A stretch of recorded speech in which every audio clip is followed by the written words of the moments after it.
Hello दोस्तों, स्वागत है आपका हमारे YouTube channel PE and sports पर। आज हम पढ़ेंगे क्लास 11th की unit number 7, fundamentals of anatomy physiology in sports. तो सबसे पहले देख लेते हैं इसके अंदर हम कौन कौन से टॉपिक हैं जो कवर करने वाले हैं। दोस्तों, एग्जाम पॉइंट ऑफ व्यू के हिसाब से बहुत ही इंपॉर्टेंट चैप्टर होने वाला है, इसलिए सभी इसे ध्यान से पढ़ें। ठीक है, तो सबसे पहला है definition and importance of anatomy and physiology in exercise and sports. दूसरा है function of skeletal system, classification of bone and types of joints. तीसरा है function and structure of circulatory system and heart. चौथा है function and structure of respiratory system. आगे बढ़ते हैं, देखते हैं मीनिंग ऑफ एनाटॉमी। तो एनाटॉमी का मीनिंग क्या होता है? दोस्तों, एनाटॉमी स्टडी होती है बॉडी की पार्ट्स के स्ट्रक्चर के बारे में, शेप के बारे में, साइज के बारे में, वेट एंड लोकेशन के बारे में। किस किस के बारे में स्टडी करते हैं? Structure, shape, size, weight and location. जैसे कि लंग्स हैं, ये बॉडी में कहाँ स्थित हैं, कहाँ इनकी लोकेशन है, क्या इनका साइज है, क्या इनका वेट है, क्या इनका शेप है, वो सब स्टडी किसके अंतर्गत आएगी? एनाटॉमी के अंतर्गत आएगी। नेक्स्ट है फिजियोलॉजी। तो दोस्तों, फिजियोलॉजी किसकी स्टडी होती है? फिजियोलॉजी स्टडी होती है बॉडी पार्ट्स के फंक्शन के बारे में। ठीक है, ह्यूमन बॉडी पार्ट्स के फंक्शन के बारे में, क्या क्या फंक्शन कर रहे हैं। सपोज करो जैसे कि हार्ट है, तो हार्ट का वेट कितना है, शेप क्या है, कहाँ लोकेट है बॉडी में, तो ये किसकी स्टडी होगी? ये एनाटॉमी की स्टडी होगी। लेकिन हम बात करते हैं ये क्या फंक्शन करता है, इसके क्या काम है, तो ये किसकी स्टडी हो गई? फिजियोलॉजी की। ठीक है, तो आगे बढ़ते हैं। अब है कैटेगरीज ऑफ फिजियोलॉजी। फिजियोलॉजी की क्या क्या कैटेगरी होती हैं? ठीक है, सबसे पहला है ह्यूमन फिजियोलॉजी, जिसमें हम ह्यूमन बीइंग के ऑर्गन्स के फंक्शन के बारे में स्टडी करते हैं, उसे बोलते हैं ह्यूमन फिजियोलॉजी। अब आता है दूसरा सेलुलर फिजियोलॉजी, जिसमें सेल के फंक्शन के बारे में स्टडी की जाती है, उसे बोलते हैं सेलुलर फिजियोलॉजी। अब आता है सिस्टमैटिक फिजियोलॉजी, जिसके बारे में हम बॉडी के सिस्टम्स के बारे में स्टडी करते हैं, उसे बोलते हैं सिस्टमैटिक फिजियोलॉजी। नेक्स्ट है importance of anatomy and physiology in exercise and sports. Anatomy और फिजियोलॉजी की एक्सरसाइज और स्पोर्ट्स में क्या इंपॉर्टेंस है? तो सबसे पहला है नॉलेज अबाउट बॉडी स्ट्रक्चर। अगर हमें एनाटॉमी और फिजियोलॉजी की नॉलेज होगी तो हमें बॉडी स्ट्रक्चर के बारे में पता होगा। अगर हमें बॉडी स्ट्रक्चर के बारे में पता होगा तो किसी भी एथलीट या किसी भी नॉर्मल पर्सन को ये पता होगा कि उसकी बॉडी में कहाँ वीकनेस है, और वो उस पर आसानी से काम कर सकता है। ठीक है, उसे वो स्ट्रेंथन करने के लिए एक्सरसाइज या कुछ और तरीके अपना सकता है। ठीक है, और नेक्स्ट है function of various organs of body. अगर हमें एनाटॉमी और फिजियोलॉजी की नॉलेज होगी तो हमें सारे बॉडी ऑर्गन्स के उसके फंक्शंस के बारे में मालूम होगा, और कोई भी हम जो ट्रेनिंग प्रोग्राम बनाएंगे वो हम उसके अकॉर्डिंग बनाएंगे, या कोई भी ट्रेनर है या कोच है वो जो ट्रेनिंग प्रोग्राम अपने एथलीट्स को देगा तो वो उसके बेसिस पे देगा। अगर सपोज करो किसी को एनाटॉमी और फिजियोलॉजी की नॉलेज ही नहीं है तो वो किसी भी एथलीट या अपने स्टूडेंट को कोई अच्छा ट्रेनिंग प्रोग्राम दे पाएगा? नहीं, उसे पता ही नहीं होगा कि ट्रेनिंग प्रोग्राम कैसे डिजाइन किया जाता है बॉडी के फंक्शंस के बेसिस पे। अगर किसी को नॉलेज है तो वो उसके फंक्शंस के बेसिस पे आसानी से उसे ट्रेनिंग लोड दे सकता है। अब नेक्स्ट आता है फिजिकल फिटनेस। अगर एनाटॉमी और फिजियोलॉजी की नॉलेज है तो किसी भी नॉर्मल पर्सन या एथलीट को अपनी बॉडी के बारे में सारी जानकारी होगी। उसे पता होगा कि उसकी बॉडी सही से काम कर रही है या नहीं कर रही है। अगर उसकी नहीं कर रही तो उसे लक्षण दिखाई दे जाएंगे और वो डॉक्टर के पास जा सकेगा, तो वो अपनी बॉडी को फिजिकली फिट रखने की कोशिश करेगा। और आगे बढ़ते हैं, नेक्स्ट है सिलेक्शन ऑफ गेम्स। और एनाटॉमी और फिजियोलॉजी सिलेक्शन ऑफ गेम्स में भी बहुत इंपॉर्टेंट है। एक टेस्ट होता है मसल बायोप्सी टेस्ट, उसमें क्या करते हैं, मसल का एक छोटा सा टुकड़ा ले लेते हैं और उस पर टेस्ट करते हैं कि उसमें कौन से फाइबर्स हैं, स्लो ट्विच फाइबर हैं या फास्ट ट्विच फाइबर हैं। स्लो ट्विच फाइबर होते हैं जो लॉन्ग डिस्टेंस रेसेस में काम आते हैं, और फास्ट ट्विच जो जैसे फास्ट जिसमें फास्ट मूवमेंट होता है उन गेम्स में काम आते हैं। सब करो जिस किसी के अंदर फास्ट ट्विच फाइबर है तो वो फास्ट गेम्स में काम फास्ट गेम्स में खेलने जा सकता है, जैसे कि बास्केटबॉल है, स्प्रिंटिंग इवेंट है, 400, 100, 200, ये सब। और सपोज करो किसी की हेड जाता है तो जरूरी थोड़ी है वो दिवाली पर केवल पंखे साफ करेगा, नहीं यार, वो बास्केटबॉल भी खेल सकता है, वॉलीबॉल भी खेल सकता है। हैं। जैसे कि किसी की हाइट छोटी होती है, वो ज़्यादातर वेट ट्रेनिंग करता है क्योंकि उसे लोड उतना ज़्यादा हाइट तक उठाना नहीं पड़ता। अब नेक्स्ट है स्पोर्ट्स इंजरी प्रोटेक्शन। एनाटॉमी और फिजियोलॉजी की नॉलेज होगी तो जो इक्विपमेंट बनाए जाते हैं, जैसे सपोज करो बहुत सारे गेम्स ऐसे होते हैं, फुटबॉल है, बास्केटबॉल है, तो उनमें इंजरी का ज़्यादा चांस रहता है कि बास्केटबॉल में एंकल ट्विस्ट का ज़्यादा चांसेस रहते हैं, फुटबॉल में कॉन्ट्यूजन वगैरह के या स्प्रेन स्टेन वगैरह के ज़्यादा चांसेस रहते हैं। जो सेफ्टी इक्विपमेंट हैं वो इसकी बेसिस पे बनाए जाते हैं कि उन्हें कम से कम चोट आए। अब नेक्स्ट है रिहेबिलिटेशन प्रोसेस। अब किसी भी एथलीट को इंजरी हो गई तो वो रिहेबिलिटेशन पर जाता है, तो वहाँ पे एनाटॉमी और फिजियोलॉजी की नॉलेज होना बहुत ज़रूरी है किसी भी फिजियोथेरेपिस्ट को या एक नॉर्मल कोच को, जिससे कि वो उसे सपोज करो किसी को चोट लग गई तो वो आसानी से उसे फर्स्ट एड दे सके, या अगर उसे रिकवरी करनी है तो वो आसानी से उसकी कोई भी फिजियोथेरेपिस्ट उसकी रिकवरी करा सके। ठीक है, तो ये था importance of anatomy and physiology in exercise and sports. Next है फंक्शन ऑफ स्केलेटल सिस्टम। तो फंक्शन जानने से पहले हम ये जान लेते हैं कि स्केलेटल सिस्टम होता क्या है। वैसे तो आप लोग सब लोग जानते ही होंगे कि क्या होता है स्केलेटल सिस्टम। स्केलेटल सिस्टम मिलकर बना होता है बोन्स और जॉइंट से। जब हम पैदा होते हैं तो हमारे अंदर कितनी बोन्स होती हैं? 270 होती हैं। जब हम बड़े होते होते जाते हैं तो कितनी बच जाती हैं? वो 206। ठीक है, जो छोटी छोटी बोन्स हैं वो आपस में जॉइंट हो जाती हैं। जब बच्चा छोटा होता है तो उसे फ्लेक्सिबिलिटी की ज़्यादा ज़रूरत होती है, इसलिए ज़्यादा बोन्स रहती हैं उसके अंदर। और नेक्स्ट है function of skeletal system.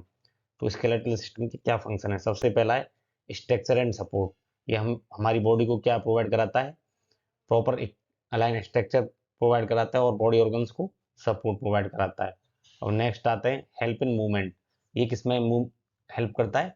Movement में। हमारी जो बोन्स हैं वो कैसे काम, बोन और जॉइंट मिलके कैसे काम करते हैं? एक लीवर की तरह काम करते हैं, जिससे हमारी बॉडी को मूवमेंट करने में आसानी होती है। और जो बोन्स हैं उनसे क्या अटैच होती है? कार्टिलेज। कार्टिलेज से स्केलेटल मसल अटैच होती हैं, जिससे कि पूरी बॉडी में मूवमेंट आसानी से किया जा सके। अब नेक्स्ट है ब्लड सेल प्रोडक्शन। हमारे जो बोन्स हैं उसके अंदर क्या होता है? बोन मैरो होता है, जिससे क्या बनता है? जो किस में हेल्प करता है? ब्लड सेल प्रोडक्शन में। ठीक है। अब चौथा है एक्ट एज ए स्टोरेज। जो हमारी बोन मैट्रिक्स है वो किससे बनी होती है? कैल्शियम से बनी होती है। ठीक है। और जो इसके अंदर क्या होता है? बोन मैरो होता है, आयरन होता है। ठीक है, तो ये सब चीजें किस में रहती हैं? बोन के अंदर हैं। तो इन सब चीजों का ये किसकी तरह काम करता है? स्टोरेज की तरह काम करता है। पांचवा है help in endocrine regulation. Endocrine regulation, तो हमारी जो बोन है एक हार्मोन्स रिलीज करती हैं, उसे क्या कहते हैं? Osteocalcin hormone. ठीक है, वो किस में हेल्प करता है? Contribution of regulation of blood sugar. ठीक है, जिससे कि हमारा एंडोक्राइन रेगुलेशन मेंटेन रहता है। नेक्स्ट है प्रोवाइड प्रोटेक्शन। जो स्केलेटल सिस्टम में वो जो इतने भी इंटरनल ऑर्गन्स होते हैं उन्हें प्रोटेक्शन प्रोवाइड कराता है, जैसे लंग्स हैं, लिवर है, हार्ट है, ब्रेन है। अब जैसे ब्रेन है उसे कौन प्रोटेक्ट करता है? स्कल प्रोटेक्ट करता है। जैसे छोटी मोटी चोट लग जाती है तो ब्रेन पे बहुत ज्यादा तेज झटका आता है ना। अगर हमारा सपोज करो स्कल ही नहीं होगा और चोट लग गई तो बहुत और ज्यादा तेज झटका आएगा। ठीक है, तो वो हमें क्या करता है? छोटी मोटी चोटों से प्रोटेक्ट करता है। नेक्स्ट है क्लासिफिकेशन ऑफ बोन्स। बोन्स 5 प्रकार की होती हैं: long bone, short bone, flat bone, regular bone और sesamoid bone. Long bones, long bones lever की तरह काम करती हैं और मोबिलिटी में हेल्प करती हैं। जो आप इस फिगर में देख रहे हो, जो दोनों एंड है उन्हें नो बैंड्स कहते हैं, और बीच में जो लंबा सा है उसे बोलते हैं साफ्ट। ठीक है, इसके अंदर जो बोन मैरो होता है वो दोनों तरह का होता है, येलो एंड रेड। एग्जाम्पल है फीमर, टीबिया, रेडियस, और भी कुछ है, वो आसानी से याद कर लेना। अब है आगे बढ़ते हैं शॉर्ट बोन्स की तरफ। ये छोटे आकार की होती हैं और क्यूबिकल शेप में होती हैं। ये बॉडी को क्या प्रोवाइड कराती है, स्ट्रेंथ, स्ट्रेंथ प्रोवाइड कराती है। लाइट वेटेड होती हैं पर बहुत स्ट्रांग होती हैं। एग्जाम्पल है कार्पस, टार्सल, मेटाकार्पल। ये आप देख सकते हो, ये कार्पस जो उंगलियों के बीच की है उसे बोलते हैं कार्पस। ठीक है, अब आगे बढ़ते हैं। नेक्स्ट है फ्लैट बोन्स। फ्लैट बोन्स एकदम थोड़ा जो सरफेस है उनका वो फ्लैट होता है, तो किसके काम में आती हैं, प्रोवाइड प्रोटेक्शन, प्रोटेक्शन प्रोवाइड कराती हैं बॉडी को। जो उनकी जो अंदर की लेयर है वो स्पंजी होती है, लेकिन जो आउटर लेयर है वो कॉम्पैक्ट बोन की बनी होती है। इसके एग्जांपल हैं रिब्स, स्टेरनम, स्कैपुला। स्टेरनम क्या होता है, जो रिब्स के बीच में जो एक आपने देखा होगा वो साफ के तरीके का होता है, उसे बोलते हैं स्टेरनम। ठीक है, अब आता है इरेगुलर बोन्स। इसके नाम से आप जान पा रहे होंगे कि इरेगुलर बोन्स कौन सी होती हैं, जो इनका कोई शेप और साइज नहीं होता, बस वो किसी भी तरह की हो सकती हैं। अब ये किसके काम में आती हैं, ये मल्टी फंक्शन होती हैं, very in shape and structure, जैसा कि मैंने बताया। एग्जांपल्स होते हैं वर्टिब्रा, स्कल, हिप्स। हिप्स में छोटे छोटे मिलते हैं, वर्टिब्रा कॉलम। वर्टिब्रा मतलब जो स्पाइनल कॉर्ड है उसके बीच में जो कॉलम्स पाए जाते हैं उसे बोलते हैं वर्टिब्रा कॉलम्स। ठीक है, नेक्स्ट है सीसामोइड बोन्स। सीसामोइड छोटी होती हैं और इरेगुलर होती हैं। ये ज़्यादातर किससे, टेंडन से अटैच रहती हैं। और अब आप लोग बोलोगे सर टेंडन क्या है, टेंडन होती है जो एक कनेक्टिव टिश्यू होता है जो बोन को मसल से जोड़ता है। ठीक है, जैसे इसका एग्जांपल है पटेला, नी कैप देखा होगा, जो नी के ऊपर गोल गोल सा होता है, ये कौन सी बोन के अंदर आता है, सीसेमोइड बोन। नेक्स्ट है टाइप्स ऑफ जॉइंट्स। और टाइप जानने से पहले ये जान लेते हैं जॉइंट क्या होते हैं। जॉइंट होता है the junction where two or more bones are articulate with each other are known as joints. जहां दो और ज्यादा बोन आकर आपस में मिलती हैं उसे बोलते हैं जॉइंट्स। जैसे एक रेलवे जंक्शन होता है, वहां बहुत सारी पटरियां आके मिलती हैं और यहाँ हड्डियां आके मिलती हैं, उसे बोलते हैं जॉइंट। ये तीन प्रकार के होते हैं, immovable joint, slightly movable joint और फ्रीली मूवेबल जॉइंट। अब इमूवेबल जॉइंट कौन से होते हैं, जो एकदम फिक्स रहते हैं, इनमें कोई मूवमेंट नहीं होता, क्योंकि ये किससे जुड़े रहते हैं, एक कनेक्टिव फाइबर टिश्यू से जुड़े रहते हैं।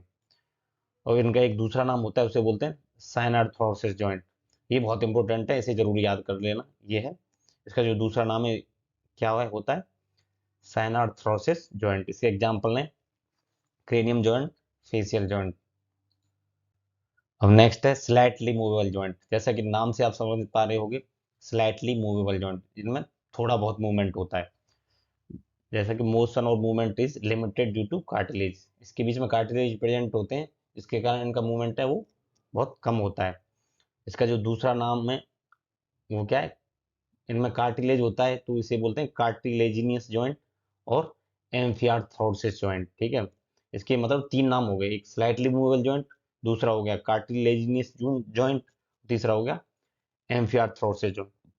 एग्जाम्पल है स्पाइनल कॉर्ड, स्टर्नम। स्टर्नम ये ना जो बीच वाला है, जो रिब्स के बीच में दिख रहा है, इसे बोलते हैं स्टर्नम। ठीक है, नेक्स्ट है फ्रीली मूवेबल जॉइंट। जैसा कि नाम से क्लियर हो रहा है आप लोगों को, फ्रीली मूवेबल जॉइंट मतलब जो जॉइंट फ्रीली मूव कर सकता है, किसी भी डायरेक्शन में मूव कर सकता है, उसे बोलते हैं freely movable joint. A wide range of movement can take place. इसमें एक वाइड रेंज मिलती है हमें मूवमेंट करने की। Covered with the cartilage called hyaline cartilage. एक कार्टिलेज से कवर होता है, इसे बोलते हैं hyaline cartilage. Also known as synovial joint and diarthrosis joint. क्या क्या बोलते हैं इसे, साइनोवियल जॉइंट और डायआर्थ्रोसिस जॉइंट। इसके जो दो नाम है इन्हें जरूर याद कर लेना, एक एक नंबर में पूछे जा सकते हैं। इसे आगे क्लासिफाई किया है 6 टाइप्स में। सबसे पहला है ball and socket joint.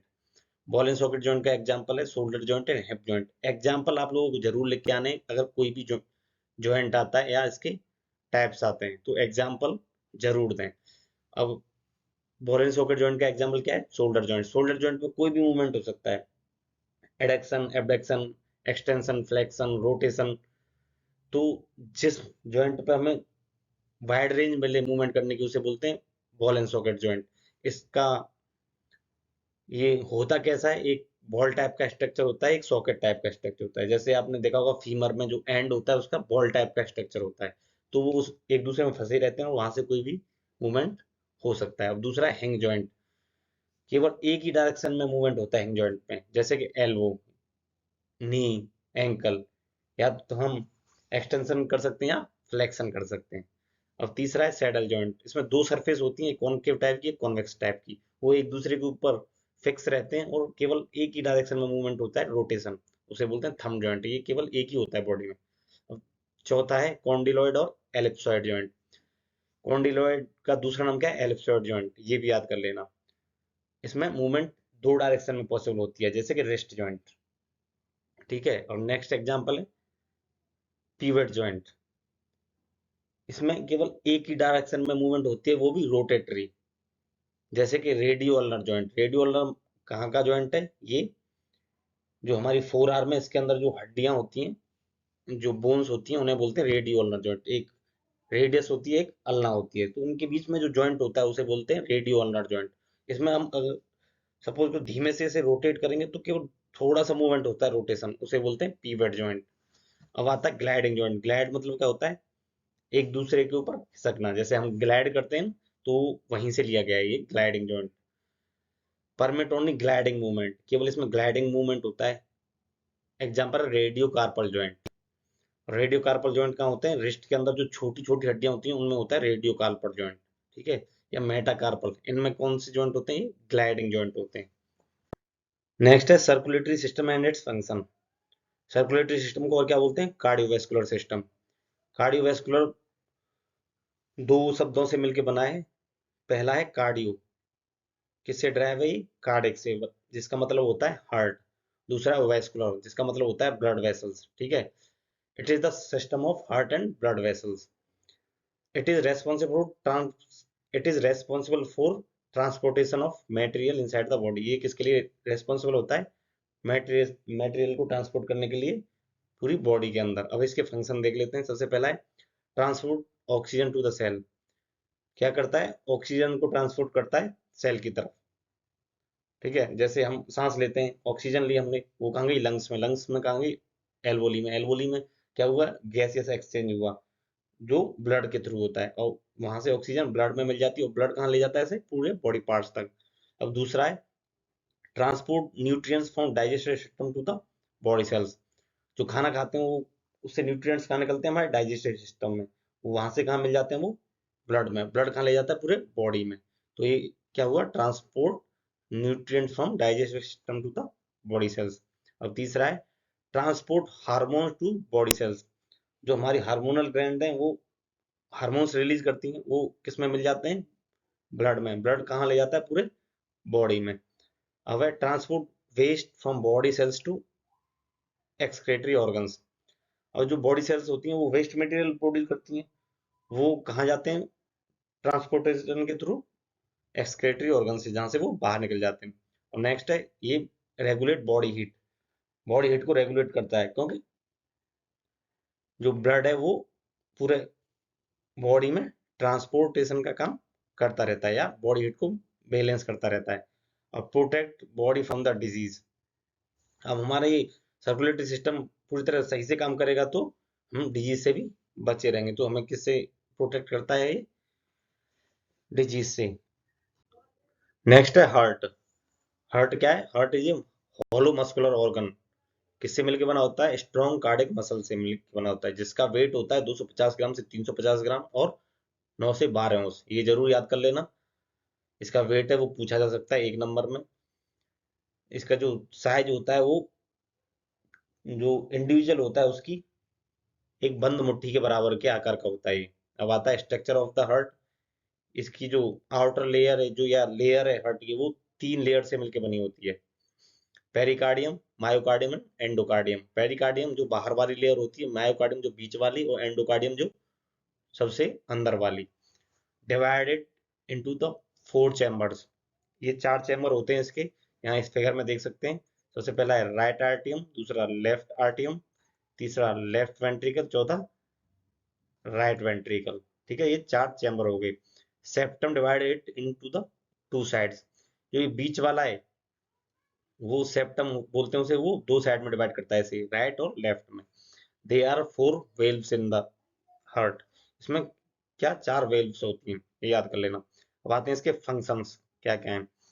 The main function of the heart is to pump blood around the body. उसका मेन फंक्शन है वो क्या होता है, केवल सबको पता ही होगा आप लोगों को कि ब्लड को पंप करना होता है शरीर में, ठीक है।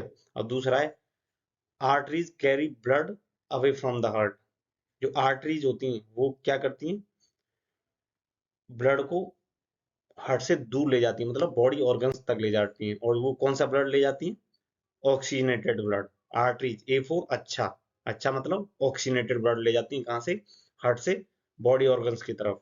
Veins carry blood towards the heart. Veins क्या करती हैं, जब वो ब्लड यूज हो जाता है या डीऑक्सीनेटेड हो जाता है बॉडी पार्ट्स में, तो वहां से कहाँ पे लेके आती हैं, हार्ट की तरफ, ठीक है। वे वी फॉर बेकार, बेकार फॉर डीऑक्सीनेटेड ब्लड, मतलब वेन्स क्या कैरी करती हैं, डीऑक्सीनेटेड ब्लड कैरी करती हैं टुवर्ड्स द हार्ट। नेक्स्ट है द सिस्टमैटिक सर्किट या सिस्टमैटिक सर्कुलेशन। सिस्टमैटिक सर्कुलेशन क्या होता है, हार्ट ऑक्सीनेटेड ब्लड को पंप करता है बॉडी पार्ट्स की तरफ, और वहां से डीऑक्सीनेटेड ब्लड वापस आता है हार्ट की तरफ। आगे बढ़ते हैं, आगे है पल्मोनरी सर्कुलेशन।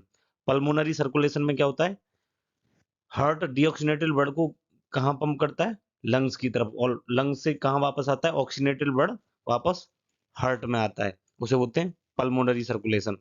अब नेक्स्ट है कोरोनरी सर्कुलेशन। कोरोनरी सर्कुलेशन होता है केवल हार्ट से हार्ट में। अब हार्ट को भी काम करने के लिए एनर्जी चाहिए, तो ये सर्कुलेशन केवल हार्ट से हार्ट में ही होता है। नेक्स्ट है function and structure of the respiratory system. तो सबसे पहले ये देख लेते हैं रेस्पिरेशन क्या होता है। रेस्पिरेशन होता है गैसियस एक्सचेंज, मतलब ऑक्सीजन और कार्बन डाइऑक्साइड का exchange between the atmosphere, blood and blood cells या बॉडी सेल्स, ठीक है। अब आता है, ये दो प्रकार का होता है रेस्पिरेशन, एक्सटर्नल रेस्पिरेशन और इंटरनल रेस्पिरेशन। एक्सटर्नल रेस्पिरेशन क्या होता है, जो गैसेस का एक्सचेंज लंग्स और ब्लड के बीच में जो होता है, मतलब लंग्स के अंदर। अब इंटरनल रेस्पिरेशन क्या होता है, exchange of gases between blood and cells. और जो ब्लड लेके जाता है सेल्स की तरफ, तो वहां जो एक्सचेंज होता है उसे बोलते हैं इंटरनल रेस्पिरेशन। आगे देखते हैं, आगे है स्ट्रक्चर ऑफ रेस्पिरेटरी सिस्टम।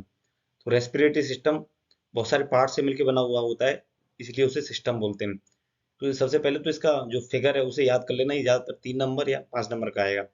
और जो इसके पार्ट्स हैं वो देख लेते हैं। सबसे पहले नोज, फिर nasal cavity, pharynx, larynx, trachea, bronchi, bronchioles, alveoli and lungs. इन सबसे मिलकर क्या बना होता है, रेस्पिरेटरी सिस्टम।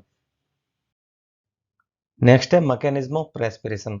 रेस्पिरेशन की मैकेनिज्म क्या है, जब हम सांस लेते हैं तो जो रिब्स के आसपास की मसल्स होती हैं जिन्हें इंटरकोस्टल मसल बोलते हैं, उनमें क्या है, कॉन्ट्रैक्शन आ जाता है, तो वो रिब्स को बाहर की तरफ खींचती हैं। और जो डायाफ्राम होता है, डायाफ्राम कहाँ होता है, यहाँ पे ये जो देख रहे हो ना कर्व के आकार का, ये ऐसे डायाफ्राम होता है, पूरा ऐसे कर्व बना के रखता है। तो ये क्या होता है, ये फ्लैट हो जाता है, मतलब नीचे की तरफ हो जाता है ऐसे, ये पूरा ऐसे हो जाता है। तो जब ये ऐसे हो जाएगा, फ्लैट हो जाएगा, और रिब्स बाहर की तरफ हो जाएंगी, तो लंग्स के अंदर का वॉल्यूम है वो बढ़ जाएगा। जब वॉल्यूम बढ़ जाएगा तो प्रेशर कम हो जाएगा, क्योंकि ये दोनों एक दूसरे के अपोजिट होते हैं, ठीक है। जब वॉल्यूम बड़ा होता है तो प्रेशर कम होता है। अब जब प्रेशर कम होगा तो बाहर का प्रेशर ज्यादा होगा, तो क्या है, जो एयर है वो अंदर आ जाएगी, तो इसे बोलते हैं इनहेलेशन। अब इसके जस्ट अपोजिट होता है क्या, जब हम सांस छोड़ते हैं, तो जो हमारी डायाफ्राम मसल है और ये जो इंटरकोस्टल मसल है वो क्या होती हैं, रिलैक्स हो जाती हैं। तो हमारी जो चेस्ट, ओवरऑल चेस्ट कैविटी है वो रिलैक्स हो जाती है, ठीक है। और जो अंदर प्रेशर है वो बढ़ जाता है, क्योंकि वॉल्यूम कम हो जाता है। प्रेशर अंदर बढ़ जाएगा तो एयर बाहर जाएगी। तो ये क्या है टोटल, ये मैकेनिज्म ऑफ रेस्पिरेशन, ये याद कर लेना, ये 3 नंबर में आ सकता है, बहुत ही इंपॉर्टेंट है। तो यहाँ पे हमारा ये चैप्टर खत्म हुआ है।